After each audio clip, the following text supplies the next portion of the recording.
Your customers, how have they reacted to the scheme?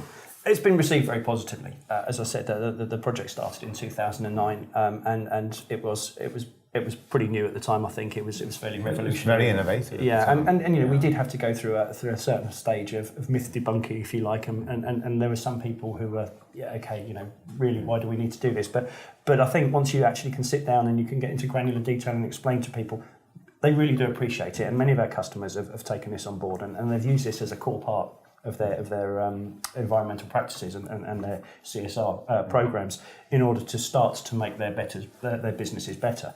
And as I mentioned, you know, we deliver the product to them as a carbon neutral product, and we then give them the opportunity to offset the usage of that with regards to the paper or the number of pages, that sorts of things. So we're very flexible, and working with these guys who are, you know, fantastic and helped us out in this field. We can work with any of our customers and try and get them, or help them, if you like, realise some of their goals that they may not actually have the expertise or the exposure to manage. So you know, we're very happy to look at any part of that. And as I said, it's part of our DNA, this whole environmental piece. And I think that the more that we've done with these guys and with the CO2 balance carbon zero program, it's starting to have more of an impact, if you like, on the way that we innovate our products. And we do think about things, you know, differently, and we do think about, if we do this, what's the impact of that? So it's had a really, really big impact on the business per se, I think.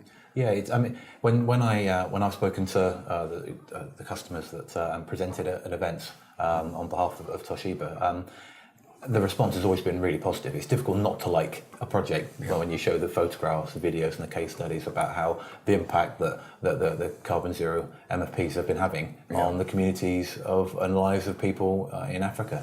And so the projects sell the story, and when you can say that, you know, you buy this carbon zero MFP and you're improving the lives of several families, supplying them with clean water, supplying them with clean cooking, saving time to mean they can open up new enterprises, go to school, have more playtime.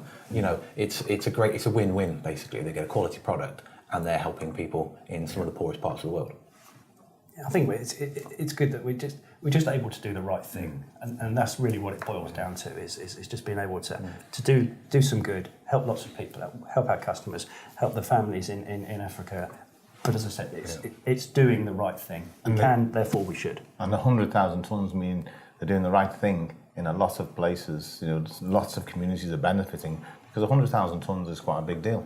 It's quite a lot of carbon saved. And I think also the volume is important, but also the length of time as well. And there's long-term commitment here. And it's not just a one-hit wonder, or let's try something else now. It's a long-term commitment, because, you know, climate change isn't going away anytime soon. And Toshiba know that. And you know, it's part, like Gemma says, it's part of it. They've ingrained that into their DNA, and it's a long-term commitment, and that's to be applauded. Yeah.